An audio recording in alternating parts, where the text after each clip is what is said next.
Hello everyone, so now we are going to solve some PYQs of chapter number 7 of class 11th physics, which is gravitation.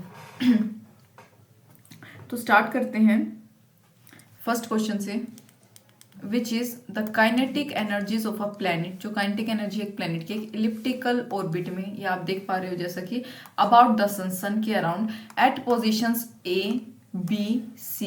ठीक है, are kinetic energy क्या है, के ए के B के C respectively.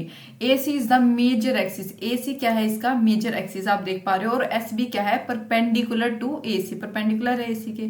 ठीक है, जैसे आप यहाँ पे देख पा रहे हो परपेंडिकुलर है ए सी के। तो at the position of sun S, तो सन यहाँ पे है। ठीक है, ये सन की पोजिशन है as shown in the figure. Then तो यहाँ पे हमें आगे बताना है, देखो जो स्पीड है प्लेनेट की वो मैक्सिमम कब होगी, जब इसका डिस्टेंस सन से मिनिमम होगा। ठीक है, स्पीड प्लेनेट की मैक्सिमम तब होगी जब क्या होगा, उसका जो डिस्टेंस है फ्रॉम सन वो मिनिमम होगा। राइट, एज हम क्या लिख सकते हैं, M V R is equal to constant.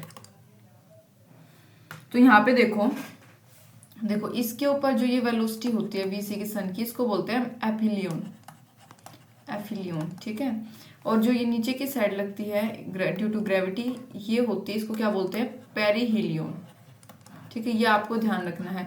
जो पॉइंट ए है वो पेरीहिलियन है और सी क्या है एफिलियन। ठीक है, जैसा मैंने लिखा है क्लियरली हम देख पा रहे हैं कि जो वेलोसिटी ए की वो ज्यादा है, मतलब ए की सबसे ज्यादा, फिर बी की, फिर सी की, यानी कि काइनेटिक एनर्जी भी इसी ऑर्डर में होगी, यानी कि बी हमारा इसका करेक्ट ऑप्शन है।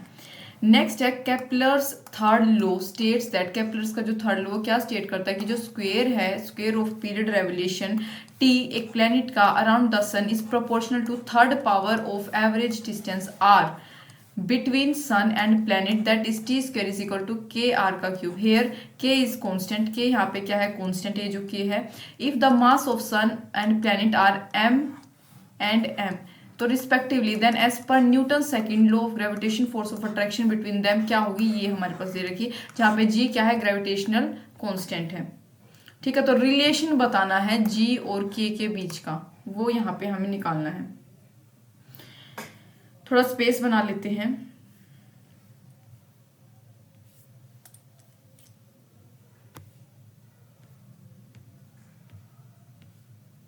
देखो यहाँ पे आई थिंक इतना स्पेस इनफ होगा।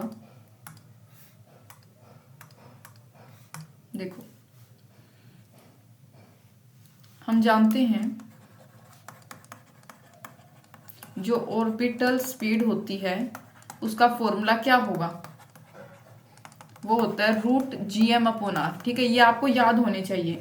टाइम पीरियड के फॉर्मूले की बात करूँ तो वो होता है 2 पाई आर अपॉन वी, जो ऑर्बिटल की स्पीड, यानी कि आप इसको कैसे लिख सकते हो 2 pi r upon root G M root small r. ठीक है, ये लिख सकते हो। दोनों साइड पे स्क्वेयरिंग कर दो, स्क्वेयरिंग बोथ साइड, यानी कि T square is equal to 2 pi root R upon G M का होल स्क्वेयर। ठीक है, स्क्वेयरिंग की हमने सोल्व करोगे आएगा 4 पाई का square G M into root R का क्यूब। ठीक है, टी स्क्वेयर अपॉन आर का cube is equal to 4 pi का square upon G M is equal to K, यानी कि आप क्या लिख सकते हो G M K is equal to 4 pi का स्क्वेयर। ठीक है, यानी हमारे पास जो है आंसर आ गया है, अभी चेक कर लेंगे, यानी इसका फर्स्ट ऑप्शन करेक्ट है। ठीक है, ऑप्शन नंबर फर्स्ट इसका करेक्ट है। नेक्स्ट बात करेंगे क्वेश्चन नंबर थर्ड की। Figure shows elliptical orbit of an planet M about the sun S. ठीक है, शेडेड एरिया जो कि क्या है S C D, S C D, ये वाला जो एरिया है, ठीक है, मैं इसको अलग से हाईलाइट कर रही हूं, is twice the area shaded S A B, इसका ट्वाइस है, इस एरिया का ट्वाइस है ये वाला। ठीक है, if T1 is the time for planet to move from C to D, अगर T1 जो है प्लैनेट का टाइम है जिससे वो कहाँ मूव कर रहा है, कहाँ से कहाँ तक, C to D, यानी कि यहाँ से यहाँ, ये टाइम 1 में मूव कर रहा है कोई प्लैनेट, तो T2 is the time to move from A to B, तो T2 क्या टाइम होगा, A to B तक। देन आगे हमें बताना है इनके बीच का रिलेशन। अगेन यहाँ पे हम थोड़ा सा स्पेस चाहिए होगा हमें।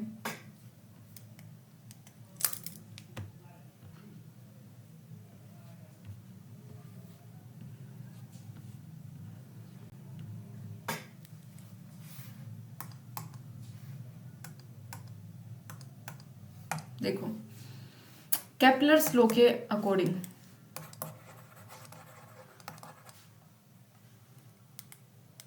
यहां पे लिखते हैं, केपलर्स लॉ के अकॉर्डिंग जो एरियल वेलोसिटी होती है किसी भी प्लेनेट की, areal velocity of planet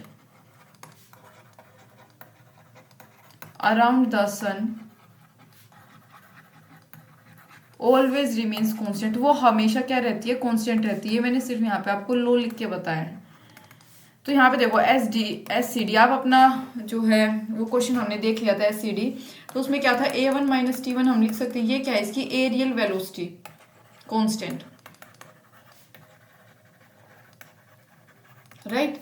SAB के लिए हम क्या लिख सकते हैं, A2 माइनस T2, यानी कि A1 upon T1 is equal to A2 upon T2, right. तो T1 is equal to T2 into A1 upon A2। हमें क्या दे रखा है, गिवन है हमें एक चीज, क्या क्वेश्चन में अगर आपने देखो A1 is equal to 2A2, ये ट्वाइस है उसका, राइट। तो हम क्या लिख सकते हैं आगे, T2 is equal to T2 into 2A2 upon A2, यानी कि हमारे पास आ गया time 1 is equal to 2T2, यानी कि हमारे पास हमारा आंसर आ गया है।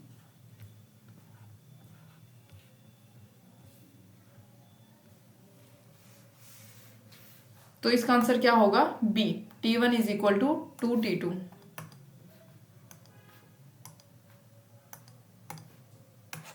ठीक है, नेक्स्ट फोर्थ क्वेश्चन की बात करेंगे। Period of revolution of planet A around the sun is 8 times that of B, जो पीरियड है रेवोल्यूशन का प्लैनेट ए का सन के अराउंड इज 8 टाइम्स, वो बी से 8 गुना ज्यादा है। Distance of A from sun, distance बताना है ए का सन से कितना है, ठीक है, वो बताना है। Is how many times greater, कि कितने टाइम मतलब कितने गुना ज्यादा बड़ा है दैट ऑफ बी, बी के मुकाबले कितना ज्यादा है ए का जो डिस्टेंस सन से, वो हमें यहाँ पे इस क्वेश्चन में बताना है। तो देखो यहाँ पे लिख देती हूँ, इसको इरेज कर लेते हैं।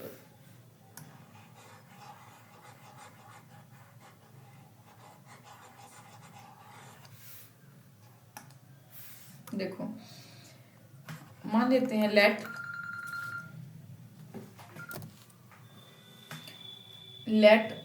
फोर्थ क्वेश्चन कर रहे हैं हम, let T A and T B क्या है, टाइम पीरियड है ए और बी का रिस्पेक्टिवली, ठीक है, अबाउट सन के अबाउट। तो यहाँ पे दे रखा है T A is equal to 8 times of T B, ठीक है, ये हमें गिवन है, तो हम लिख सकते हैं T A upon T B is equal to 8। तो केपलर्स लॉ के अकॉर्डिंग, ये 1 मान लेते हैं, केपलर्स लॉ के according T square directly proportional होता है आर के क्यूब के, राइट। तो हम यहाँ पे क्या लिख सकते हैं, T A upon T B is equal to R A का क्यूब अपॉन आर बी का क्यूब लिख सकते हैं हम। तो यहाँ पे हमारे पास क्या आएगा, R A upon R B का क्यूब इज इक्वल टू 8, यानी कि R A upon R B is equal to क्या आ गया 2। तो आंसर हमारे पास आ गया ए, ठीक है।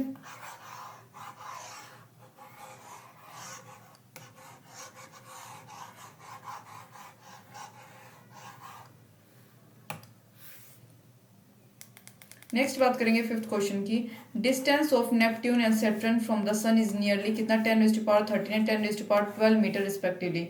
Assuming that they move in, assume करो कि वो सर्कुलर ऑर्बिट्स में मूव कर रहे हैं, their periodic times will be in ratio, तो उनका पीरियोडिक टाइम का रेशियो बताना है, ठीक है। ये हम जानते हैं केपलर्स लॉ के according T square directly proportional to R का क्यूब, ठीक है, ये आप जानते हो केपलर्स लॉ के अकॉर्डिंग ये होता है। तो ये पे हम लिख सकते हैं T1 का स्क्वायर डायरेक्टली प्रोपोर्शनल टू, हमें दे रखा है 10⁻13 का क्यूब, एक में हम ये लिख सकते हैं, और T2 के लिए हम क्या लिख सकते हैं, डायरेक्टली प्रोपोर्शनल टू क्या दे रखा है 10⁻12 का क्यूब, ठीक है। यहाँ पे लिखेंगे T1 अपॉन T2 का स्क्वायर इज इक्वल टू 10⁻³ या फिर हम लिख सकते हैं T1/T2 इज इक्वल टू 10√10। ठीक है, तो यहाँ पे हमारे पास करेक्ट आंसर आया फिफ्थ का सी, ये आ गया 10√10। नेक्स्ट है अ सैटेलाइट ए, एक सैटेलाइट सैटेलाइट ए, सैटेलाइट का नाम है ए पहली, ऑफ मास m, जिसका मास है m, at a distance r from surface of earth से वो r डिस्टेंस दूर है। Another satellite B of mass, जिसका 2m mass is at distance 2r from the earth centre, time period are in ratio, इनके time period का ratio बताना है। तो सबसे पहले भाई टाइम पीरियड जो है कभी भी मास के ऊपर डिपेंड ही नहीं करती, तो इसका आंसर आएगा D.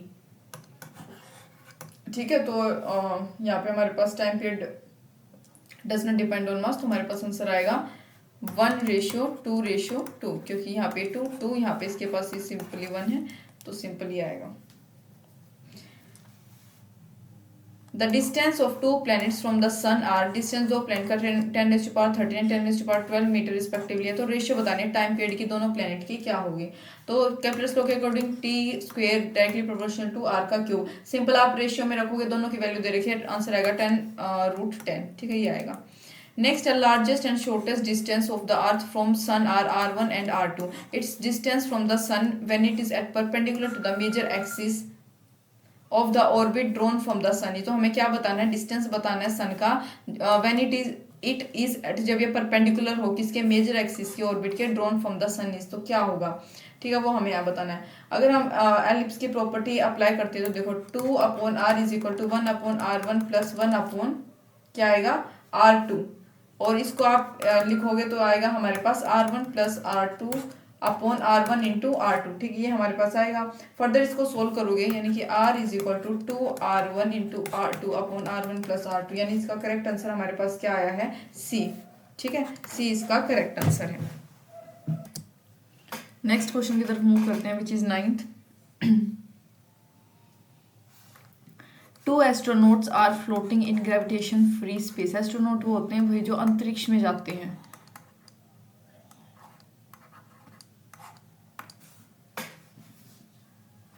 Floating in gravitation free space after having lost contact with their spaceship. मतलब कि 2 एस्ट्रोनॉट हैं, ग्रेविटेशन फ्री स्पेस में फ्लोट कर रहे हैं, मतलब तैर रहे हैं, ऐसे उड़ रहे हैं। After having lost contact with, वो उन्होंने अपनी स्पेसशिप, जो उनकी स्पेसशिप है उसके साथ उनका कॉन्टेक्ट छूट गया है। द टू विल, तो वो 2 क्या होगा, मतलब आगे कंडीशन यहाँ पे पूछ रखी है। देखो दोनों एस्ट्रोनॉट जो है वो कहाँ है, are in condition of weightlessness. भाई वो वेटलेसनेस की कंडीशन में है तभी तो फ्लोट कर पा रहे हैं, राइट। तो ग्रेविटेशनल फोर्स उनके बीच में जो होगी उनको एक दूसरे की तरफ पुल करेगी। ठीक है, हैंस जो एस्ट्रोनॉट है will move towards each other under mutual gravitational force. तो हमारे पास कौन सा ऑप्शन करेक्ट है, ये है फर्स्ट इसका। ठीक है, नेक्स्ट है 2 spherical bodies of mass m and 5m and radii r and 2r मतलब 2r released in free space with initial separation between their centers equal to 12r। 2 spherical bodies हैं जिनका मास दे रखा है, रेडियाई दे रखा है, उनको फ्री स्पेस में release कर दिया इनिशियल सेपरेशन के साथ बिटवीन देयर सेंटर इक्वल, जो कि 12r के इक्वल है। If they attract each other due to gravitational force only, अगर वो एक दूसरे को ग्रेविटेशन फोर्स के कारण अट्रैक्ट करेंगे, then the distance covered by the smaller, तो स्मॉलर बॉडी के द्वारा क्या डिस्टेंस कवर होगा, कोलिजन यानी टकराव से पहले स्मॉलर बॉडी कितना डिस्टेंस कवर करेगी वो बताना है।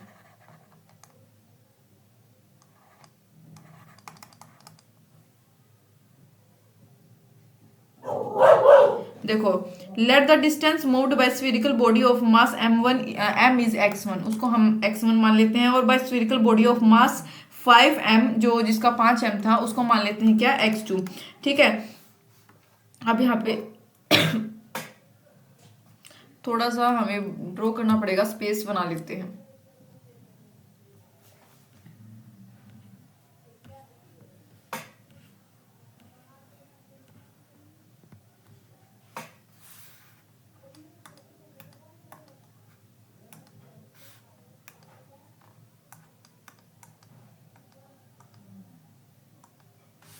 देखो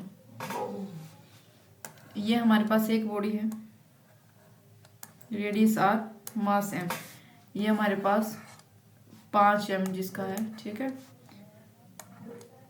विद रेडियस 2r, ठीक है। तो यहाँ पे 12r माइनस 3r कितना आ गया, 9r आ गया हमारे पास, क्योंकि इनके बीच का जो डिस्टेंस हो कितना था, 12r, 2r और एक r 3r, यानी 9r इसका हमारे पास आ गया, ठीक है। ये था बिफोर कोलिजन। ये स्टोरी है भाई बिफोर कोलिजन की, यानी टकराव से पहले की ये बात कर रहे हैं। आफ्टर कोलिजन की बात करी जाए तो देखो, ठीक है, ये बॉडी है, ये r, ये 2r है, m 5m, ठीक है। ये हमारे पास ये कोलिजन के बाद की, एट टाइम ऑफ कोलिजन, ठीक है, कोलिजन के दौरान। तो देखो, so m into x1 is equal to 5m into x2, right. या फिर हम कैसे लिख सकते हैं, x1 is equal to 5x2। इसको सोल्व करने के बाद हमारे पास है x1 plus x2 is equal to क्या है, 9r। So x1 is equal to क्या आ जाएगा, 7.5r, ठीक है। हमारे पास क्या आया, 7.5r, यानी कि 7.5r। अब ऑप्शन चेक कर लेते हैं।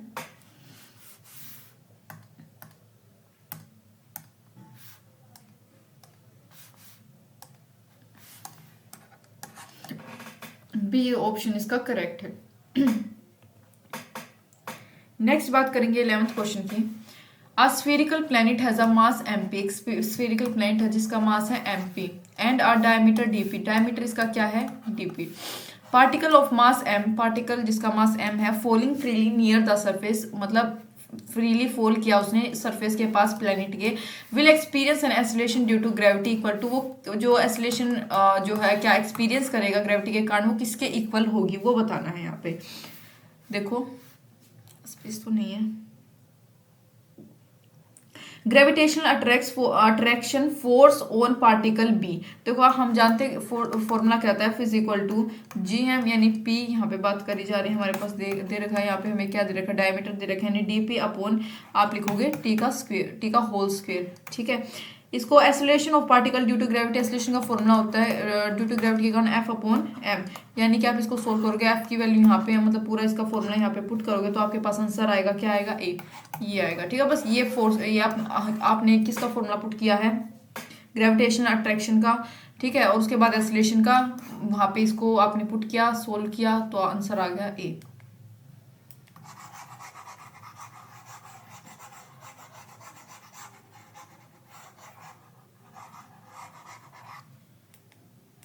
नेक्स्ट बात करेंगे 12th क्वेश्चन की। Two spheres of masses m and m are situated in air, दो स्फेयर जिसका एक का मास m है, एक का m है, सिचुएटेड इन एयर में है, and the gravitational force between them is f, उनके बीच की जो ग्रेविटेशन फोर्स है वो क्या है, f। The space around the masses is now filled with a liquid of specific gravity 3, जो अब स्पेस मतलब मासेस के अराउंड जो भी स्पेस है उसको फिल किया किसके साथ, एक liquid of specific gravity 3। Gravitational force will now be, तो ग्रेविटेशनल फोर्स बतानी है, अब क्या होगी उसकी। Gravitational force is independent of medium, hence this will remain same. आप जानते हो कि जो ग्रेविटेशनल फोर्स होती है वो मीडियम के इंडिपेंडेंट होती है, यानी कि अब ये जो है क्या रहेगी, remain same, hence this will remain same, यानी कि इसका करेक्ट ऑप्शन क्या है, एफ थी पहले, अब बी एफ रहेगी, ठीक है। नेक्स्ट है 13th question. What will be the formula of the mass in terms of G small g, capital R, capital G, जहाँ पे capital R is equal to radius of earth, तो क्या होगा, हम जानते हैं क्या फॉर्मूला होता है, m ji is equal to G M m upon R का स्क्वायर, ये फॉर्मूला होता है हमारे पास। तो यहाँ पे जी इज इक्वल टू क्या होता है, G M upon R square, यानी कि हम लिख सकते हैं M is equal to g R का स्क्वायर अपॉन जी, यानी कि करेक्ट ऑप्शन क्या है, डी, ठीक है।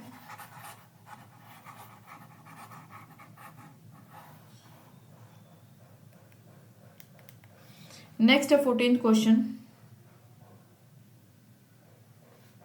एक बॉडी है जिस weighs 72 newton on surface of earth, ठीक है।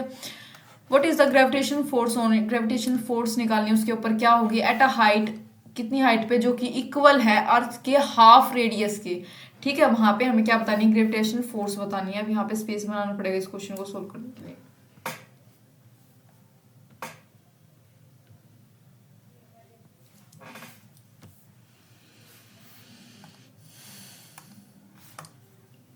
देखो, weight of a body on the surface of the earth, यानी कि क्या होगा, WS is equal to MGS is equal to 72 newton हमें दे रखा है। ठीक है, इसका फॉर्मूला होता है। एस क्या है, सरफेस को रिप्रेजेंट करता है यहाँ पे। फॉर्मूला होता है हाइट का H is equal to R/2। हमें दे रखा है, ये फॉर्मूला नहीं, सॉरी, ये हमें गिवन है, दे रखा है हमें इतना कि ये अर्थ के रेडियस के हाफ का जो हाइट है उस पर हमें बतानी है कितना होगा ग्रेविटेशन फोर्स। तो यहाँ पे हम लिखेंगे WH is equal to MGS/1 plus H/R का होल स्क्वायर, यानी इज इक्वल टू ये 72 हमें दे रखा है अपॉन 1 प्लस हाइट क्या है R/2 अपॉन में R। सोल्व करोगे यहाँ पे आएगा ये, यानी कि 4/9 इंटू में 72 इज इक्वल टू 32 न्यूटन। ठीक है, ये हमारे पास आ गया। इसको कट वगैरह करके सोल्व करोगे तो 32 न्यूटन इसका आंसर आ जाएगा। यानी कि ए हमारा इसका क्या है, करेक्ट ऑप्शन है। ठीक है, 32 न्यूटन। नेक्स्ट बात करेंगे 15th क्वेश्चन की, acceleration due to gravity at a height 1 kilometre above earth से 1 किलोमीटर ऊपर। Acceleration due to gravity at a height 1 kilometre above the earth is same, मतलब क्या है, वो सेम है as at a depth D below, मतलब जितनी यहाँ पे इसके इक्वल इसकी हाइट है। ठीक है, मतलब इसके इक्वल जो यहाँ पे क्या है, एक्सेलरेशन है इसकी। ठीक है, ड्यू टू ग्रेविटी सेम है। देन आगे हमें बताना है D is equal to depth कितनी होगी। हाइट तो हमने बता दिया 1 किलोमीटर है भाई ऊपर अर्थ से। अब डेप्थ बतानी है कि कितना इसके इक्विवेलेंट जो है, जिसकी वजह से एक्सेलरेशन भी वहां ऊपर सेम है, मतलब दोनों की, तो वो चीज हमें यहाँ बतानी है। स्पेस बना लेते हैं।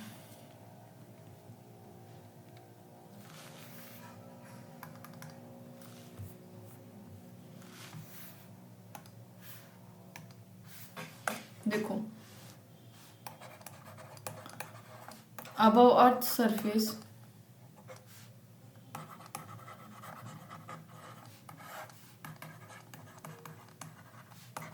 ये क्या है, बिलो अर्थ सरफेस।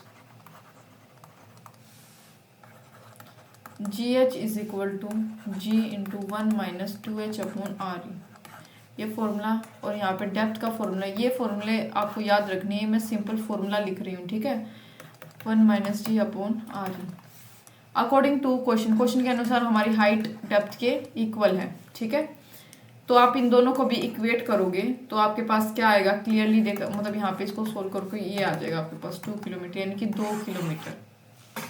बहुत इजी था, राइट, सिर्फ फॉर्मूला यहाँ पे पुट करना था, यानी कि डी इसका करेक्ट ऑप्शन होगा।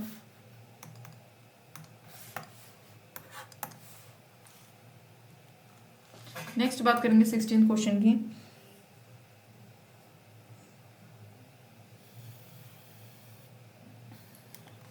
The height at which the weight of body becomes 1/60th its weight on the surface of the earth radius inch, वो बताना। देखो हमारे पास क्या फॉर्मूला होता है, GMM/R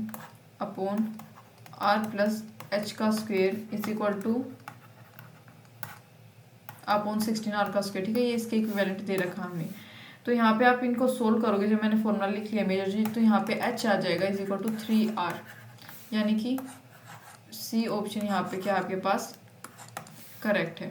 ठीक है, आगे आप इसमें इसको इक्वेट करके अच्छे से खुद से सोल्व कर लेना, आपके पास आंसर 3R आएगा। ठीक है, नेक्स्ट बात करेंगे किसकी, 17th क्वेश्चन की।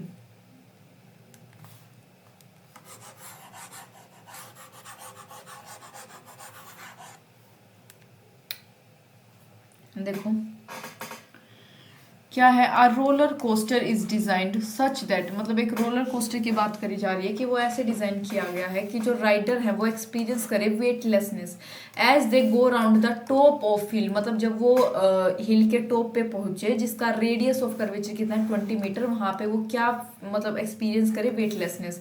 स्पीड ऑफ वेटलेसनेस होगी तो मतलब वो उनको ऐसा फील होगा जैसे वो फ्लोट कर रहे हैं। ठीक है, जैसे हमने क्वेश्चन में भी किया था स्पेस शिप वाले में, एस्ट्रोनॉट वाले में। ठीक है, वही चीज है। तो speed of car at the top of hill, तो स्पीड ऑफ कार क्या होगी हिल के टॉप में बिटवीन। ठीक है, यहाँ पे मतलब किन के बीच में, देखो राइडर्स के लिए, for the riders to experience weightlessness at the top of the hill, weight of the rider must be balanced by centripetal forces. सबसे पहले तो उनका वेट बैलेंस होना चाहिए, ठीक है, सेंट्रीपिटल फोर्स वहां पे लगेगी। देखो मैं यहाँ पे थोड़ा सा बना देती हूँ, सर्कल है ये, यहाँ पे मतलब ग्रेविटी के कारण नीचे फोर्स लगती है यानी mg, और जब ऊपर यहाँ से बीच से जब सेंट्रीपिटल फोर्स ऊपर लगेगी तभी तो बैलेंस हो पाएगा ना, वरना नीचे वो तो बिल्कुल नीचे की तरफ, ग्रेविटी के कारण तो वो नीचे की तरफ आएंगे, राइट। वो क्यों वहां पे घूमते रहते हैं, क्योंकि एक सेंट्रीपिटल फोर्स होती है भाई जो उसको बैलेंस करके रखती है, तभी तो वो ऐसे घूम पाएंगे इधर, अदरवाइज तो ग्रेविटी के कारण तो वो नीचे आएंगे सीधा, ठीक है। तो एक जो है सेंट्रीपिटल फोर्स है जिसके कारण वो बैलेंस हो रहा है, तो वो हमारी क्या होती है, mv स्केयर अपॉन आर। तो दैट इज हम लिख सकते हैं mg is equal to mv square upon R, यानी कि v इज इक्वल टू क्या आ जाएगा, v का फॉर्मूला क्या होता है, यहाँ से निकालोगे v इज इक्वल टू आएगा रूट जी आर, यानी कि g क्या है 10, ग्रेविटी 10 होती है, आर रेडियस दे रखी है 20, तो आपके पास क्या आया है 14.1 मीटर पर सेकेंड, ठीक है। ये हमारे पास आया, यानी क्या आंसर होगा इसका करेक्ट, ए, ठीक है। 14 to 15 के बीच में, बिटवीन 14 एंड 15 मीटर पर सेकेंड, ठीक है, ये आंसर आएगा। इसको इरेज कर देते हैं ताकि आगे जो क्वेश्चन सोल्व करना हो उसके लिए स्पेस रहे।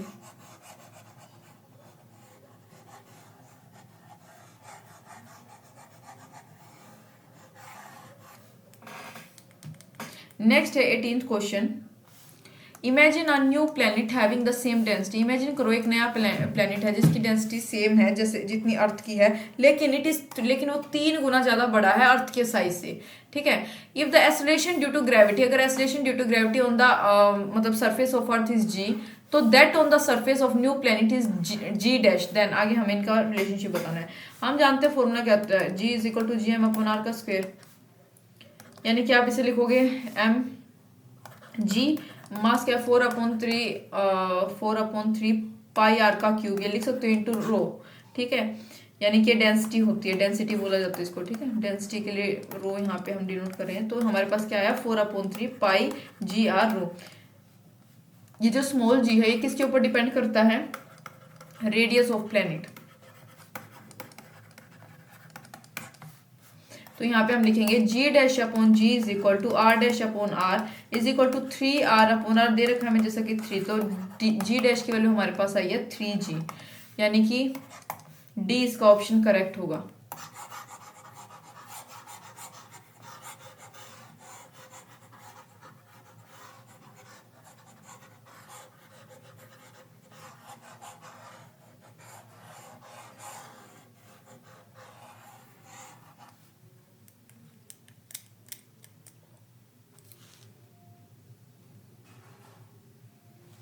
नेक्स्ट बात करेंगे 19th क्वेश्चन की, इसमें क्या है, density of a newly discovered planet is twice that of earth. जो डेंसिटी है एक न्यूली डिस्कवर्ड प्लेनेट की वो ट्वाइस है दैट ऑफ अर्थ, मतलब अर्थ की 2 गुना है। Acceleration due to gravity at the surface of planet is, जो एक्सेलरेशन है ग्रेविटी के कारण प्लेनेट के सरफेस पे वो किसके इक्वल है, that at the surface of earth, earth के सरफेस के। अगर रेडियस अर्थ की आर है तो रेडियस बतानी है प्लेनेट की क्या होगी, उसी फॉर्मूले से करोगे G is equal to G M upon R का स्क्वायर। ऑल्सो हम जानते हैं मास इज इक्वल टू क्या होता है, रो इंटू 4/3 पाई आर का क्यूब, जैसे पीछे वाले क्वेश्चन किया था, ये रो क्या है, डेंसिटी है, ठीक है। तो जी इज इक्वल टू क्या आ जाएगा, G into 4/3 rho pi R का cube. Surface of point planet पे बात करें, at the surface of planet, तो वहां पे आएगा G P is equal to 4/3 G 2 rho pi R का डैश, ठीक है। 2 दे रखा हमें क्योंकि ट्वाइस है, राइट, कहाँ दे रखा है ट्वाइस, ठीक है, तो यहाँ पे हमने 2 पुट कर दिया है, 2 रो। और सरफेस ऑफ अर्थ की बात करें जी की, तो हमारे पास क्या आएगा 4/3 जी रो पाई आर, ये हमारे पास आ गया। तो यानी क्या कह सकते हैं, G is equal to G P, यानी कि rho R is equal to 2 rho R dash, ठीक है, क्योंकि 2 गुना ज्यादा, तो हमारे पास आर डैश क्या आएगा r/2, ये हमारे पास आंसर आ गया। इसको एडजस्ट कर लेते हैं।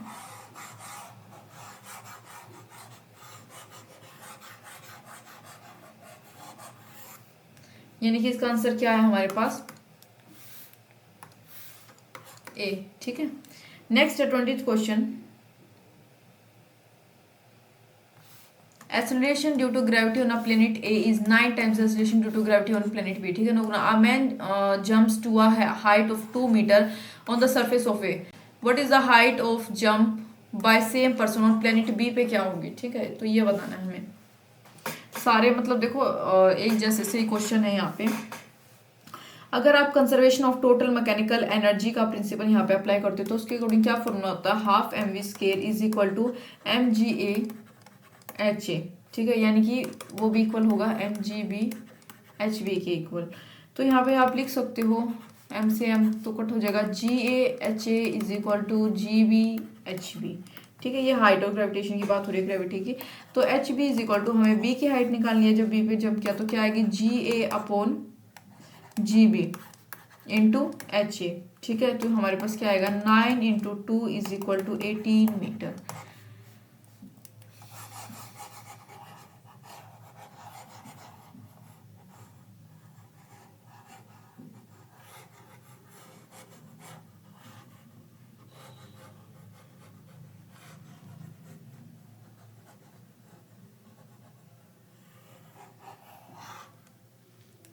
यानी कि इसका करेक्ट आंसर हमारे पास क्या है 20 का सी।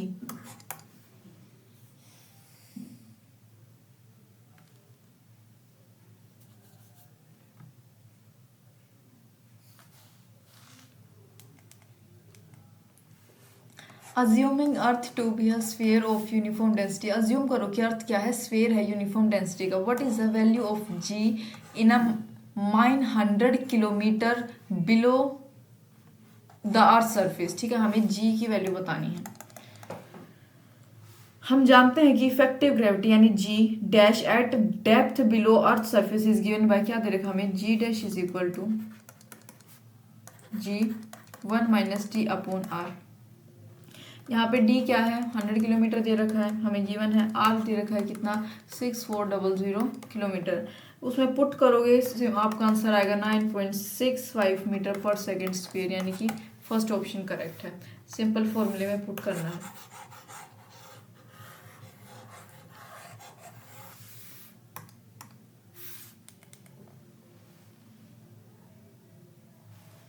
A body weighs 72 Newton on the surface. What is the gravitation force due to a height equal to radius of Earth from the surface? ऐसा क्वेश्चन हम ऑलरेडी कर चुके हैं। आप M ji is equal to 79 newton दे रखा है, ठीक है। ग्रेविटेशन का फॉर्मूला लगाओगे, वो अपना G dash is equal to G M upon R plus R upon two का होल स्क्वायर, ठीक है। वो फॉर्मूला लगाओगे और बॉडी वेट एट हाइट क्या करोगे, h is equal to R upon two. सारी वैल्यूज यहाँ पे पुट करोगे, उसमें आपका आंसर आएगा 32 न्यूटन, ठीक है। मैंने इस वजह से सोल्व नहीं किया क्योंकि अभी ऊपर हमने ऐसा ही क्वेश्चन किया था। नेक्स्ट है in a rocket a seconds pendulum is mounted, its period of oscillation decreases, उसका period of oscillation कब डिक्रीज होगा, जब रॉकेट क्या होगा, मतलब वो कंडीशन बतानी है। करेक्ट ऑप्शन है D, moves up with uniform acceleration के साथ, जब वो ऊपर जाएगा तो उसका क्या होगा, उसका पीरियड ऑफ ऑसिलेशन डिक्रीज होगा। देखो कैसे, टाइम के फॉर्मूले के अकॉर्डिंग क्या होता है, रूट एल अपॉन जी ये होता है। तो व्हेन द रॉकेट एसिलेट, जब रॉकेट ऊपर की तरफ जाएगा तो जी की वैल्यू क्या होगी, इंक्रीज होगी, यानी कि जी प्लस ए। तो दैट इज वाई हमारे पास क्या होगा, ये डिक्रीज होगा उस कंडीशन में।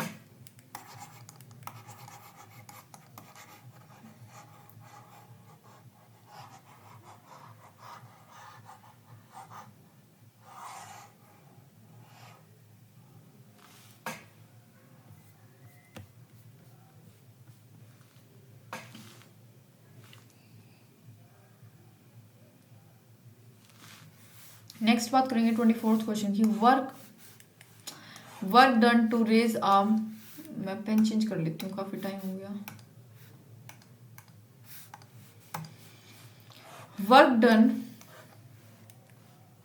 Work done to raise a mass m from surface of earth to the height h which is equal to radius of earth is. यहाँ पे स्पेस बना लेते हैं इस क्वेश्चन को सोल्व करने के लिए।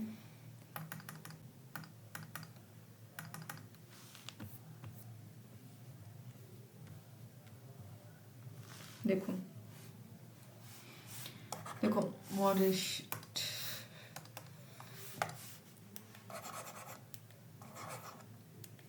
देखो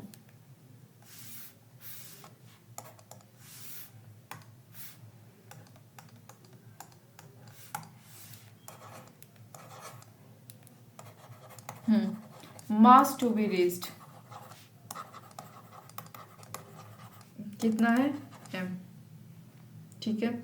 potential energy at surface of अर्थ क्या होगा, जब सरफेस पे पोटेंशियल एनर्जी की बात करी जाए तो क्या फॉर्मूला होता है, -GMM/r। Potential energy at a height from surface of अर्थ वो क्या है, H=R के इक्वल हमें दे रखा है, यानी कि U अगर पोटेंशियल एनर्जी हाइट पे बात करी जाए तो क्या होगा, GMM/2r, ये हमारे पास 2r होगी। वर्क एनर्जी थ्योरम के अनुसार जो वर्क डन है वो किसके इक्वल होता है, चेंज इन पोटेंशियल एनर्जी। ठीक है, तो यहाँ पे क्या लिखेंगे, W=U height minus U surface, दोनों आप यहाँ पे पुट करोगे तो आपके पास निकल के आंसर आ जाएगा क्या, mgr/2। यानी कि हमारे पास इसका करेक्ट आंसर क्या आया है, C। ठीक है,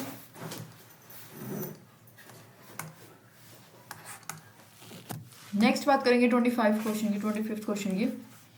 assuming that the gravitational potential energy of object at infinity पे क्या है, 0 है। The change in potential energy यानी final minus initial of an object of mass m when taken to a height h from the surface of earth is given by, तो क्या होगी वो।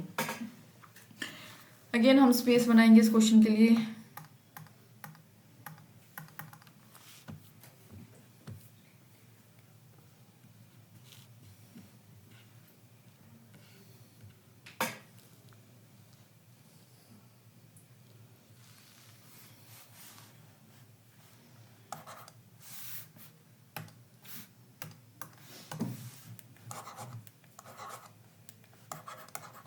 हम जानते हैं जो ग्रेविटेशनल पोटेंशियल और acceleration due to gravity with height formula होता है, क्या होता है उसका, V=-GM/r+H।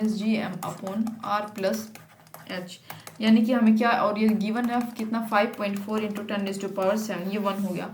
और G क्या होता है, G=GM/r+H², 6, यानी कि ये क्या हो गया, सेकेंड 2 डिवाइडिंग 1/2 क्या मिलेगा, -GM/r+H/GM/r+H²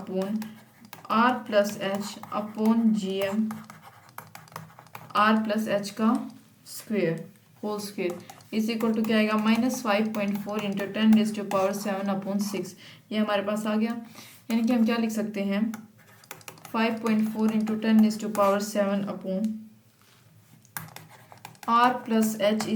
= 6, यानी कि r+H = 1 2 3 9000 किलोमीटर। सो हाइट क्या आ जाएगी हमारे पास, 2600 किलोमीटर यहाँ पे आ जाएगी। यानी कि इसका आंसर हमारे पास क्या होगा, 25th का A। ये मैंने 26 का सॉल्यूशन दे दिया एक्चुअली आपको, ये 26 का सॉल्यूशन था भाई।